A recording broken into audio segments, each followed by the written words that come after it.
Millonario siguió a su empleada después del trabajo y lo que descubrió lo hizo enamorarse. Antes de empezar, no olvides dejar tu like y suscribirte, así podremos seguir creando historias como esta. El sol caía sobre los rascacielos de la ciudad cuando Alejandro Ferrer, heredero de una corporación hotelera, observó a su joven empleada Mariana salir discretamente del edificio principal. Intrigado por su conducta reservada, decidió seguirla desde una distancia prudente sin alertar a sus guardaespaldas. Mariana, ajena a la mirada de su jefe, caminó con paso ligero hacia la estación de metro luciendo un uniforme ya gastado pero impecable. Alejandro, acostumbrado a choferes y limusinas, compró un billete y bajó tras ella a la plataforma subterránea, sintiendo por primera vez el olor metálico del túnel. En cada parada, la multitud empujaba y Mariana parecía perderse entre los cuerpos, pero Alejandro se mantenía atento sin apartar los ojos de su bufanda roja. El tren llegó al extrarradio, donde las luces comerciales se transformaban en faros intermitentes de barrios obreros. Aquel cambio de paisaje agitó la curiosidad del millonario que jamás había pisado aquellos andenes grafitados. Mariana subió una escalera oxidada hacia la calle y Alejandro se vio obligado a dejar que su abrigo de diseñador rozara las barandillas manchadas de pintura. Una vez afuera, la joven se detuvo frente a una pequeña tienda de comestibles y saludó con cariño al anciano dueño, entregándole un sobre que parecía lleno de dinero. Alejandro frunció el ceño, preguntándose por qué una asistente administrativa con salario modesto repartiría efectivo entre desconocidos. Sin esperar cambio, ella siguió su camino y se adentró por un callejón iluminado apenas por lámparas de neón parpadeantes. Allí, varios niños jugaron a la pelota sobre un pavimento resquebrajado, y Mariana se agachó para ayudar a uno que cayó y raspó su rodilla. El simple gesto provocó en Alejandro una punzada de admiración que no supo explicar. Cuando la joven se levantó, sacó de su bolso un modesto botiquín y limpió la herida, encendiendo una sonrisa agradecida en el niño. Acto seguido, Mariana entregó al pequeño una barra de chocolate que llevaba envuelta en papel de seda, como si aquello fuera un tesoro. Alejandro recordó vagamente haber aprobado la compra de material de oficina esa misma mañana y se preguntó si alguna vez había regalado algo con tanta ternura. Continuando su marcha, Mariana llegó a un edificio antiguo convertido en refugio comunitario y empujó una pesada puerta de hierro. Desde la acera opuesta, Alejandro vio cómo ella era recibida con abrazos por varias mujeres mayores que la llamaban hija con emoción evidente. Movido por un impulso, cruzó la calle y se asomó por una ventana sucia para observar la escena interior. Dentro, Mariana repartía paquetes de alimentos y mantas, organizando con destreza a los voluntarios mientras ofrecía palabras de aliento. Sus manos se movían con la seguridad de quien conoce la necesidad de cada persona presente. Alejandro sintió un nudo en la garganta al darse cuenta de que aquella empleada invisible para la élite empresarial sostenía un mundo que él desconocía. El murmullo de gratitud que brotaba del refugio perforó el blindaje emocional que él había construido desde su infancia privilegiada. Durante más de una hora se quedó contemplando, olvidando por completo la reunión social que lo esperaba al otro lado de la ciudad. Cuando finalmente Mariana salió otra vez a la calle, Alejandro retrocedió instintivamente para no ser visto. Ella suspiró mirando las estrellas ocultas tras el smog, como si buscara fuerzas antes de volver al metro. El millonario, transformado por lo que presenció, tomó su teléfono para llamar a su chofer y luego lo guardó, sintiendo que un auto de lujo sería discordante en aquel paisaje. Prefirió seguirla de regreso a pie, compartiendo silenciosamente el frío de la noche y la humildad del asfalto. En cada paso, comprendía que su percepción del valor y del trabajo cambiaba irremediablemente. Al llegar a la estación, Mariana regaló su último billete sencillo a un hombre sin hogar que pedía monedas cerca de los torniquetes. Alejandro, conmovido, compró 2 más y los dejó en el mismo cuenco sin decir palabra. La joven descendió al andén y él la imitó, pensando en lo extraña que resultaba la libertad cuando uno se aleja del cristal ahumado de los vehículos corporativos. El traqueteo del vagón parecía marcar el ritmo de su latido acelerado por una emoción desconocida. En el reflejo de la ventana, Alejandro se vio a sí mismo con el cabello levemente despeinado, y por primera vez le gustó esa imagen menos pulida. Mariana bajó en su barrio y el detrás, hasta que la vio entrar en un edificio humilde con balcones cubiertos de ropa tendida. Se detuvo allí, sin querer violar su intimidad, y observó cómo ella encendía la luz de un departamento pequeño en el tercer piso. Desde la calle distinguió la silueta de Mariana abrazando a una anciana encorvada que la esperaba tras la puerta. Esa escena cotidiana le reveló que detrás del uniforme había una hija dedicada que sostenía a su madre enferma. El millonario sintió una mezcla de respeto y una ternura que rozaba el dolor. Con paso lento se alejó del edificio, prometiéndose descubrir más sobre aquella mujer cuyos actos habían desbaratado su calma interior. Cada latido en su pecho era una declaración silenciosa de que algo había empezado a florecer. A la mañana siguiente, Alejandro se levantó con el amanecer aún difuso y sintió que algo había cambiado irrevocablemente en su interior. Mientras se afeitaba frente al espejo de mármol, recordó el brillo de gratitud en los ojos de los niños del refugio. El reflejo devolvió una mirada inquieta que ya no encajaba con los lujos que lo rodeaban. Tomó su café sin azúcar, hábito reciente que imitaba el gesto austero de Mariana al ofrecer chocolate a los pequeños. En la oficina, las pantallas mostraban gráficas de crecimiento, pero Alejandro sentía que las cifras bailaban sin sentido. Convocó a su asistente y pidió discretamente la dirección exacta del refugio comunitario, fingiendo una auditoría de responsabilidad social. La asistente se sorprendió, pues nunca antes el presidente se había interesado en los barrios populares. Conducido por una curiosidad casi adolescente, Alejandro abandonó la torre corporativa y tomó un taxi sencillo hacia el distrito humilde.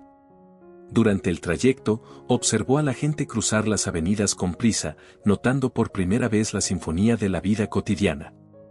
Al llegar, el chofer dudó en bajar a ese vecindario, pero el millonario pagó la carrera y le indicó que no lo esperara. Frente a la fachada desgastada del refugio, Alejandro respiró hondo, pues cada ladrillo parecía latir con historias de supervivencia. Empujó la puerta y se encontró con un pasillo atravesado por el aroma de sopa recién hecha y detergente barato. Una voluntaria de cabello gris lo saludó con calidez y lo invitó a pasar sin reconocerlo. Sorprendido por tanta confianza, se sintió un extraño bienvenido, un visitante que no necesitaba credenciales. En el comedor improvisado, vio a Mariana sirviendo platos, su sonrisa iluminando más que las bombillas desnudas del techo. Ella no lo vio, ocupada en atender a una madre joven que cargaba a un bebé con fiebre. Alejandro se quedó inmóvil, temiendo que su presencia pudiera contaminar la pureza del lugar. Sin embargo, la anciana voluntaria le colocó un delantal desgastado entre las manos y le indicó dónde estaban los cubiertos. Por un instante, el ejecutivo dudó, pero luego sintió un impulso temerario y se ató el delantal sobre la camisa de seda. Se acercó a la fila y comenzó a entregar cucharas, descubriendo que un gesto tan simple podía crear un puente invisible entre dos mundos. Los niños lo miraban con curiosidad, ajenos a los reportajes sobre fortunas y revistas de sociedad. Una niña de trenzas desordenadas le preguntó si era nuevo voluntario y Alejandro respondió que sí, con un timbre de voz que casi no reconoció. Mariana levantó la vista al escuchar su respuesta, sorprendida de verlo allí, pero su expresión fue de gratitud y no de desconfianza. Él la saludó con un leve asentimiento, sintiendo un calor inusual en las mejillas. Después del almuerzo, ella lo invitó a ayudar en la bodega, donde clasificaban donaciones. Entre cajas de ropa usada, Mariana explicó que cada prenda se destinaba cuidadosamente según la talla y la urgencia. Alejandro escuchaba atento, como si cada palabra fuera una lección de negocios que jamás habría aprendido en la universidad. Descubrió que el refugio se sostenía gracias a eventos de recaudación realizados en plazas públicas y pequeñas parroquias. Mariana confesó que su meta era abrir un comedor escolar permanente para que los niños no dependieran de la caridad intermitente. Él se admiró de la claridad de su visión estratégica y comprendió que allí había talento desaprovechado por la indiferencia social. Un anciano entró en la bodega buscando un bastón y Mariana improvisó uno con un mango de escoba, atándolo con cinta aislante. Alejandro sonrió ante la creatividad y pensó que ningún informe financiero podría medir el valor de aquella solución instantánea. Al terminar la jornada, Mariana lo acompañó hasta la puerta y le agradeció su ayuda, creyendo que era un filántropo cualquiera. Él respondió que había aprendido más ese día que en años de juntas directivas y sus palabras no eran una exageración. Caminó hasta la avenida con el delantal todavía puesto y la gente lo miraba extrañada, pero él no se avergonzó. Mientras esperaba el autobús, porque decidió regresar como lo hacía Mariana, reflexionó sobre la ligereza que sentía en el pecho. Comprendió que la riqueza real no estaba en sus cuentas bancarias, sino en la capacidad de compartir tiempo y compasión. Esa noche, en su ático de cristal, no pudo dormir, el silencio de las alturas le recordó el bullicio humano del refugio. Se sentó en el suelo, apoyó la espalda contra la pared y repasó mentalmente cada sonrisa que había visto, como si fueran luciérnagas. Cerró los ojos y juró que al día siguiente volvería, no como observador sino como aliado, decidido a convertir aquella admiración en un amor que trascendiera sus viejas fronteras. Mariana nació en un pueblo costero donde el mar parecía arrullar cada amanecer con promesas de esperanza, pero desde niña supo que la vida no se comportaba como las olas que siempre regresan. Su padre, un pescador apasionado, desapareció durante una tormenta cuando ella tenía 6 años, y su ausencia dejó la casa envuelta en un silencio salado que nadie volvió a llenar. Su madre, Clara, enfrentó la pérdida con dignidad, cosiendo redes para otros pescadores y vendiendo empanadas en la plaza para que Mariana pudiera completar la escuela primaria. Con el paso de los años, la salud de Clara comenzó a resquebrajarse, primero con una tos persistente que fingía no sentir y luego con mareos que la obligaban a sentarse en el porche antes de terminar una frase. Cuando los médicos diagnosticaron insuficiencia renal, Mariana ya era adolescente y trabajaba media jornada limpiando habitaciones en un hostal para pagar las medicinas que el seguro público no cubría. Cada billete que tocaba sus dedos era una pequeña victoria contra el reloj biológico de Clara, y cada centavo que caía en el frasco de vidrio de la despensa era un recordatorio de cuánto costaba la vida. La joven se graduó con honores de la secundaria, pero renunció a la beca universitaria porque el traslado a la capital significaba alejarse de su madre enferma. Decidió entonces formarse por su cuenta, leyendo contabilidad en manuales que encontraba en la biblioteca municipal y practicando mecanografía en una vieja máquina heredada de su abuelo. En esos años aprendió que la necesidad afila la inteligencia más que cualquier diploma, y que la humildad no impide soñar con un futuro diferente. Cuando cumplió 20, Clara sufrió una crisis que la dejó postrada, y Mariana prometió que jamás permitiría que la enfermedad definiera la dignidad de su progenitora. Vendió los pocos muebles valiosos que quedaban, alquiló la casa a turistas en temporada alta y se mudó con su madre a una habitación tras la iglesia local, donde el párroco les permitió vivir sin cobrar renta. En aquel cuarto angosto, Mariana descubrió la fuerza de la fe y la solidaridad, pues las vecinas traían sopas calientes y los niños del catecismo recitaban oraciones junto a la cama de Clara. Fue entonces cuando Mariana juró que, si algún día tenía dinero, abriría un hogar de paso para enfermos desamparados, inspirado en los cuidados que su madre recibía. Un año después, una fundación la seleccionó para un programa de capacitación laboral en la ciudad, con la condición de que enviara parte de sus ingresos a proyectos comunitarios. Mariana aceptó, dejando atrás el olor a mar y llevando consigo un cuaderno lleno de anotaciones sobre administración y altruismo. Llegó a la metrópolis sin conocer a nadie, y su primera noche durmió en un hostal barato con miedo a los ruidos de la calle. Al día siguiente se presentó puntualmente a la entrevista en la corporación de Alejandro, ocupando el último asiento en la sala de espera y repasando mentalmente las respuestas sobre su experiencia. Fue contratada como asistente administrativa gracias a su precisión con los números y su evidente disciplina, aunque nunca mencionó las noches en que conciliaba cuentas mientras vigilaba el respirador de su madre por videollamada. Cada quincena, Mariana enviaba la mitad de su sueldo al pueblo y la otra mitad la destinaba al refugio que ayudaba a sostener, creando así un puente entre el pasado y su presente. En sus ratos libres estudiaba cursos en línea sobre gestión social, convencida de que el conocimiento debía servir para multiplicar el bien. Un domingo, recibió la noticia de que Clara necesitaba diálisis permanente, lo cual incrementó drásticamente los gastos médicos. Lejos de rendirse, Mariana solicitó horas extra y aceptó tareas que nadie más quería. Fue entonces cuando Alejandro comenzó a notar que la empleada siempre salía apresurada, con ojeras que ninguna base de maquillaje podía ocultar y un brillo de urgencia en la mirada. Lo que él ignoraba era que cada minuto fuera de la oficina era un eslabón en la cadena de amor que sostenía a su madre y a decenas de desconocidos. Mariana jamás se quejó, porque para ella el sacrificio era la expresión más pura del afecto, y llevar sobre los hombros el peso de tantas necesidades se convirtió en su rutina. Con su primera bonificación anual compró una máquina de coser industrial para que Clara pudiera hacer pañuelos bordados y sentirse útil nuevamente, logrando que la sonrisa regresara a su rostro arrugado. Esa misma sonrisa es la que Alejandro vio reflejada en la ventana del refugio sin comprender aún toda la epopeya silenciosa que la sustentaba. Cada cicatriz del pasado de Mariana era en realidad una línea que delineaba su fortaleza, y su determinación inquebrantable era el resultado directo de años esquivando la desesperanza.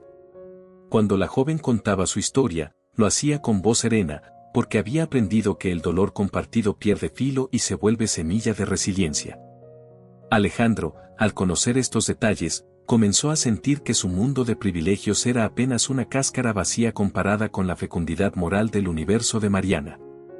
La revelación de aquel pasado oculto se grabó en su memoria como un faro que lo llamaba a navegar nuevas aguas, y comprendió que la admiración que sentía por ella se estaba transformando, frase a frase, en un amor indetenible que desafiaba todas sus certezas. A la mañana siguiente, Alejandro despertó antes que el alba, con el eco de la historia de Mariana golpeando sus pensamientos como un tambor incesante, se vistió con ropa informal, algo impensable para el director de la corporación, y salió sin su habitual séquito de seguridad. Antes de dirigirse al trabajo, pasó por una imprenta modesta y encargó tarjetas de presentación con un nombre falso, Rodrigo Ruiz, voluntario, porque su plan era integrarse en el refugio sin el peso de su apellido ni la sombra de su fortuna. Al llegar a la oficina firmó los documentos diarios, delegó asuntos urgentes y pidió que nadie lo molestara el resto del día. Aprovechó entonces para investigar discretamente el presupuesto operativo del refugio, descubriendo que con menos del costo de un reloj de los que coleccionaba podía cubrir la comida de un mes para las familias asistidas, y aquella proporción lo estremeció. Inmediatamente transfirió una suma generosa desde una cuenta personal a una organización pantalla que había usado para donaciones ocasionales, asegurándose de que la ayuda llegara de forma anónima. Con el recibo virtual en su teléfono sonrió al imaginar la cara de Mariana cuando supiera que el pago del alquiler del local estaría cubierto, pero comprendía que el dinero era apenas el primer paso, porque si quería acercarse a ella debía compartir su realidad. Esa tarde salió rumbo al refugio con una gorra, un abrigo simple y un carrito de supermercado lleno de víveres que él mismo compró en un mayorista. Mientras empujaba el carro por las calles empinadas sintió en su espalda el peso literal de la ayuda que tantas veces había delegado en otros. Al doblar la esquina vio a los niños jugar con una pelota sin aire y se detuvo para inflarla con una pequeña bomba que había guardado, y las risas que brotaron cuando la lanzó al aire le hicieron cosquillas en el pecho. Entró al refugio y entregó los víveres a la anciana voluntaria, quien lo reconoció del día anterior y lo saludó. Llamándolo Rodrigo, Nadia, la coordinadora de cocina, lo puso a cortar verduras, y Alejandro obedeció sin replicar, feliz de la sencillez de la tarea. Pronto el millonario se encontraba sudando y llorando por la cebolla mientras recordaba que su chef personal solía encargar esos trabajos. Esa humildad improvisada le permitió escuchar historias, la de un albañil lesionado, la de una madre migrante buscando regularizar papeles, la de una adolescente escapando de la violencia doméstica, y cada testimonio se clavaba en su conciencia como un llamado de urgencia. Al ver la falta de fármacos básicos en el botiquín tomó nota mental y esa misma noche encargó un lote completo de analgésicos, gasas y antibióticos en línea, pagó en efectivo al mensajero y almacenó las cajas en su ático, dispuesto a entregarlas de madrugada para mantener el anonimato. El segundo día ayudó a pintar una de las paredes descascaradas del comedor con un color cálido y se sorprendió de que la brocha fuese más terapéutica que cualquier sesión de spa. Mariana llegó al atardecer, extenuada tras su trabajo formal, y se encontró con el voluntario nuevo cubierto de manchas de pintura. Le agradeció tímidamente sin sospechar que Rodrigo era, en realidad, su jefe, y él se sintió culpable por ocultar su identidad aunque temía que la revelación arruinara la confianza incipiente. Por la noche redactó un proyecto detallado para ampliar el refugio usando sus conocimientos de hotelería para optimizar el espacio. y la logística de alimentos. Al día siguiente lo imprimió en papel común con diagramas sencillos y lo dejó en la mesa de la oficina del refugio sin firmar. Mariana lo leyó maravillada y preguntó quién era el autor. La anciana voluntaria sonrió y señaló al enigmático Rodrigo que servía sopa. Alejandro encogió los hombros y dijo que solo era una idea, pero su corazón palpitaba de orgullo. Ese mismo día una tormenta eléctrica provocó un apagón y el generador falló, con reflejos ejecutivos. Alejandro corrió al cuarto de máquinas, improvisó un arreglo y devolvió la luz. Todos aplaudieron y él sintió que aquellas palmas retumbaban más fuerte que cualquier ovación en una junta de accionistas. Sin embargo, la cercanía con Mariana crecía y cada vez le costaba más sostener la mentira piadosa. En una conversación mientras lavaban platos, ella confesó su sueño de crear un programa de becas para niños sin recursos y Alejandro prometió ayudar en lo que pudiera. Esa noche abrió su ordenador y diseñó la estructura legal de un fondo educativo con capital semilla suficiente para 10 becas anuales usando de nuevo una entidad anónima, pero mientras completaba la transferencia sintió un vacío. El miedo de que su ayuda se percibiera como limosna en lugar de compañerismo. Decidió entonces involucrarse físicamente aún más, asistiendo a clases de manualidades que Mariana impartía a las madres solteras los fines de semana. Allí, sentado entre telas y ovillos de hilo, aprendió a coser una simple funda de almohada y reía cuando la aguja se le escapaba. Cada carcajada compartida estrechaba los lazos aunque la verdad seguía colgando sobre ellos como una lámpara sin encender. Con el paso de las semanas el impacto de sus donaciones invisibles empezó a notarse: refrigeradores nuevos, camas metálicas en lugar de colchonetas y un pequeño huerto urbano en el patio trasero. Y aunque todos agradecían al ángel anónimo, Mariana repetía que el verdadero milagro era la comunidad, sin imaginar que el arcángel y el voluntario eran la misma persona, enamorándose de su luz en silencio. Mariana llegó al refugio una fría mañana de sábado y encontró en la entrada varias cajas nuevas con logotipos de un banco suizo, lo que la puso en alerta porque ningún benefactor local emplearía esas vías tan costosas. Sospechó que el misterioso donante anónimo podía estar moviendo sumas que escapaban al control contable del proyecto, y decidió investigar antes de aceptar más ayuda. Mientras tanto, Alejandro, todavía bajo el alias de Rodrigo, reparaba una cocina industrial cuando recibió una llamada urgente de su vicepresidente, recordándole la gala benéfica que él mismo patrocinaba esa noche. Obligado a asistir, Alejandro prometió regresar al refugio después del evento, sin prever que ese compromiso sería el detonante de la revelación. Horas más tarde, los noticieros transmitieron en directo la alfombra roja y Mariana, exhausta frente a la televisión del comedor, vio con sorpresa a su jefe luciendo un smoking idéntico al del voluntario Rodrigo que conocía, misma altura, misma cicatriz en la ceja.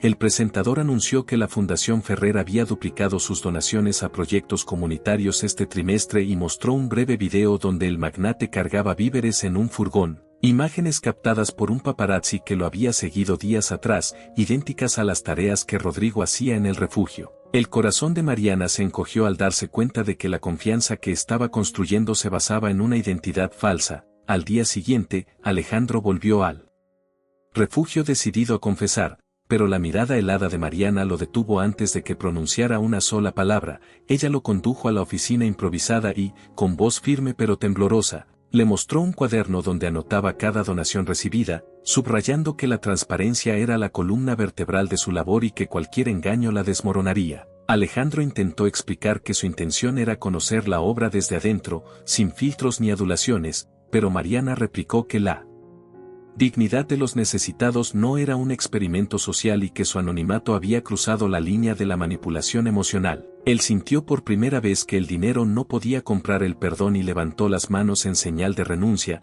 entregándole las llaves del almacén donde había guardado los insumos médicos recién llegados. Los voluntarios observaban desde la puerta, confundidos ante el intercambio tenso. Alejandro salió al patio y respiró hondo, como si el aire denso del barrio se hubiera convertido en su juez. Aquella noche, sentado en su ático, contempló la ciudad desde la altura y comprendió que jamás había estado tan lejos del suelo como en ese instante de soledad. Al amanecer redactó una carta manuscrita en la que narraba su proceso de transformación, confesaba cada donación, cada proyecto y sobre todo sus sentimientos hacia Mariana, y al pie añadió que renunciaba a cualquier posición de poder en la fundación que estaba creando hasta que ella decidiera si era bienvenido. Dobló la carta además de un cheque en blanco y los dejó dentro del buzón del refugio sin firmar el talón, porque entendió que el dinero debía venir acompañado de confianza. Durante 3 días no se presentaron nuevos insumos ni aparecieron voluntarios corporativos. La ausencia de Alejandro se notó en las tareas pesadas, en las reparaciones detenidas, y algunos niños preguntaron por el señor de la gorra que sabía hacer globos con los guantes quirúrgicos. Mariana, aunque se sentía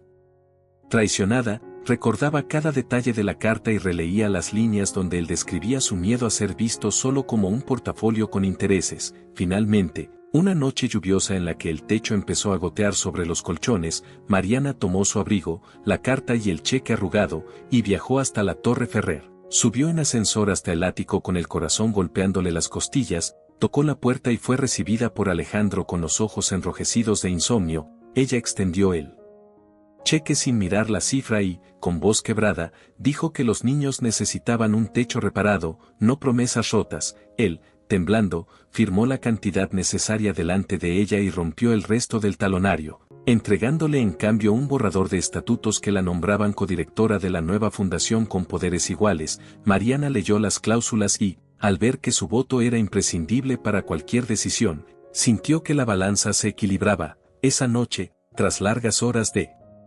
discusión, acordaron que Alejandro regresaría al refugio como él mismo, sin disfraces, dispuesto a soportar cualquier juicio público. Sin embargo, antes de retirarse, Mariana le advirtió que el perdón no era un botón de transferencia bancaria, sino un camino de coherencia diaria. Él asintió, comprendiendo que la crisis de confianza era también la forja donde se templaría un amor auténtico. Al salir del ático, Mariana miró las luces de la ciudad y, por primera vez desde la traición, sonrió levemente al imaginar un futuro donde la verdad y la compasión caminaran de la mano. Alejandro, de rodillas en la sala, dejó que las lágrimas corrieran libres, porque entendió que en la humildad recién encontrada residía la semilla de la redención que tanto anhelaba. La noche de la gala benéfica llegó como un torbellino de flashes y vestidos deslumbrantes, pero para Alejandro significaba mucho más que una pasarela de ego. Era el escenario donde debía desnudarse públicamente de toda prepotencia y entregar, sin máscaras, su nueva identidad de hombre transformado. Entró al salón principal del hotel corporativo que llevaba su apellido con el corazón palpitando en los oídos, sintiendo el peso simbólico de cada centímetro de alfombra roja que pisaba. Los asistentes, periodistas y accionistas esperaban un discurso acerca de ganancias y expansión, pero encontraron en el estrado a un Alejandro sin corbata, con el rostro serio y la voz temblorosa. A su lado, para sorpresa de todos, apareció Mariana con un sencillo vestido azul marino que resaltaba su dignidad. Ella había aceptado acompañarlo tras asegurarse de que cada palabra estaba alineada con la verdad. Los murmuradores se quedaron sin aliento cuando él cedió el micrófono a Mariana en los primeros minutos. Ella relató brevemente la misión del refugio y cómo un voluntario llamado Rodrigo había trabajado entre ellos, revelando luego que ese hombre era el anfitrión de la noche. El auditorio estalló en exclamaciones, pero ella no permitió que el asombro desviara la atención. Señaló el techo iluminado por candelabros y explicó que, con el costo de aquella decoración floral, se podían financiar 100 becas escolares por un año. La crudeza matemática silenció a los más cínicos. Entonces Alejandro retomó la palabra, confesó su engaño, pidió disculpas a cada voluntario y anunció que renunciaba a su salario como director durante los próximos 3 años para destinarlo íntegramente al fondo educativo gestionado por Mariana. Luego ordenó a los abogados presentes, allí mismo, frente a cámaras, redactar el traspaso inmediato del 50% de las acciones de la Fundación Ferrer a nombre de ella y de un consejo comunitario elegido democráticamente por los beneficiarios del refugio. Los flashes parpadearon como relámpagos, pero Alejandro continuó, reveló que vendería uno de sus hoteles de lujo y que el capital se invertiría en la construcción de un campus multipropósito equipado con clínica, comedor y talleres de formación laboral. Para demostrar su compromiso, bajó del escenario con un martillo de madera, pieza simbólica de una subasta prevista, y golpeó ceremoniosamente la vitrina donde se exhibía un reloj de colección valorado en millones. Los fragmentos de cristal cayeron como copos brillantes mientras él anunciaba que cada joya de su propiedad sería subastada esa misma noche. En un gesto aún más audaz, invitó a los asistentes a desprenderse de algo valioso en favor de la causa. Empresarios, artistas y políticos comenzaron a quitarse relojes, pulseras, incluso firmaron cheques astronómicos, contagiados por la emoción colectiva. Mariana, con lágrimas contenidas, sostuvo la mano de Alejandro cuando éste se arrodilló ante ella, no para pedir matrimonio, sino para declararse aprendiz de su ejemplo y prometerle honrar la transparencia que ella defendía. La multitud estalló en aplausos genuinos, mezclados con sollozos de incredulidad. Los camarógrafos captaron la imagen de ambos abrazados bajo la lluvia de confeti que debía celebrar un nuevo contrato comercial, pero que ahora simbolizaba el inicio de una revolución solidaria. En ese instante, Alejandro comprendió que la redención no era un acto aislado, sino una cadena de decisiones coherentes. Mariana, al sentir el latido sincero del hombre que había transformado sus burlas de rico excéntrico en acciones palpables, permitió que la armadura de desconfianza se resquebrajara. Después del evento, salieron a la terraza iluminada por la luna y compartieron un susurro. Ella le dijo que el verdadero amor era aquel que amplía el mundo del otro, y él respondió que su mundo apenas comenzaba a tomar forma con el contorno de su sonrisa. Un viento suave agitó las velas, y en medio del bullicio de la prensa, ambos entendieron que la promesa de construir juntos un futuro más justo era el fundamento de un romance que trascendería titulares y balances. Un año después de aquella gala inolvidable, el refugio original se había convertido en el Centro Integral Luz de Esperanza, un complejo de ladrillo claro con ventanales amplios donde la luz matinal abrazaba talleres de carpintería, aulas de oficios digitales y un pequeño invernadero hidropónico que abastecía su propio comedor. Al ingresar, cualquier visitante podía leer en la entrada una placa sencilla que decía: "Aquí nadie es más que nadie, todos somos manos que se unen", frase escrita de puño y letra por Mariana y Alejandro el día de la inauguración. Las calles del barrio, antes apagadas por la miseria, rebosaban actividad, porque el centro había generado empleos y propiciado que los antiguos beneficiarios se convirtieran en formadores de nuevas generaciones. Se escuchaban risas infantiles cuando los niños salían de la escuela contigua, construida con los fondos del reloj subastado, y corrían hacia el patio donde voluntarios universitarios impartían clases de robótica. Mariano, el albañil lesionado, dirigía ahora el taller de cerámica adaptado para personas con movilidad reducida, y la joven madre migrante que pedía regularizar papeles enseñaba español a recién llegados, mientras la adolescente que había huido de la violencia organizaba círculos de lectura feminista. Cada uno de ellos portaba una credencial con el logotipo de la Fundación Ferrer Ruiz, nombre que fusionaba el linaje empresarial con el espíritu comunitario. Alejandro, vestido con ropa sencilla, recorría los pasillos sujetando carpetas de proyectos y deteniéndose a saludar a cada persona por su nombre. Había aprendido a escuchar antes de hablar y a medir el éxito en sonrisas, no en dividendos. Mariana, por su parte, coordinaba el nuevo programa de microcréditos para mujeres emprendedoras y asesoraba a adolescentes que aspiraban a la universidad, combinando la disciplina administrativa con la ternura que la caracterizaba. Sus vidas privadas se entrelazaban con naturalidad dentro de ese torbellino de actividad. Desayunaban juntos en la cafetería comunitaria entre charlas sobre finanzas sociales y bromas sobre quién preparaba el mejor café de olla. Por las tardes, caminaban a casa tomados de la mano, deteniéndose para saludar a los vecinos que regaban macetas colgadas de balcones recién pintados gracias a la cooperativa barrial. Los medios, que al principio dudaron de la autenticidad del cambio, terminaron por documentar el impacto verificable: descenso del abandono escolar, reducción de la violencia doméstica y una tasa de reinserción laboral que duplicaba la media nacional. Pero más allá de las cifras, el mayor testimonio del amor transformador era la pequeña fiesta que se celebraba cada viernes en el patio, mesas largas donde todos compartían alimentos cultivados en el invernadero, música de guitarras improvisadas y una pista de baile de mosaicos rotos convertidos en arte colectivo. Allí, Alejandro y Mariana se movían al mismo compás, a veces torpes, otras veces gráciles, conscientes de que su historia había sembrado una semilla de esperanza que florecía en cada mirada agradecida. En una de esas noches, bajo luces de papel y estrellas genuinas, Alejandro le entregó a Mariana una argolla sencilla forjada con metal reciclado de las viejas ollas del refugio. No era una petición tradicional, sino un recordatorio tangible de que todo renace cuando se pone amor en las ruinas. Ella aceptó sin discursos grandilocuentes, porque el sí verdadero ya lo habían pronunciado cada día al levantar muros, asesorar becarios, reparar goteras y reír tras largas jornadas. La fundación había expandido sus brazos a otros 5 barrios y planeaba, en alianza con organizaciones campesinas, abrir granjas autosustentables que abastecieran comedores escolares rurales, el Consejo Comunitario, donde Mariana y Alejandro solo tenían un voto cada uno, aprobaba los presupuestos con asambleas abiertas, reforzando la transparencia que tanto costó conquistar. Para celebrar el primer aniversario, organizaron una caminata solidaria que recorrió la ruta que Mariana hacía cuando aún viajaba en metro con su bufanda roja. Miles de personas se unieron, y aquella línea simbólica se convirtió en un río humano de colores y pancartas que decían compasión en marcha. Cuando la procesión llegó a la antigua estación donde todo comenzó, Alejandro recordó el reflejo tembloroso de su rostro en la ventana del vagón y comprendió que la distancia entre aquel hombre y el actual no se medía en kilómetros, sino en la profundidad del amor aprendido. Mariana tomó el micrófono y, con la voz firme que la vida le había tallado, pronunció una sola frase: la riqueza auténtica es el abrazo que damos al mundo. El aplauso resonó entre los muros del andén como un eco de gratitud colectiva.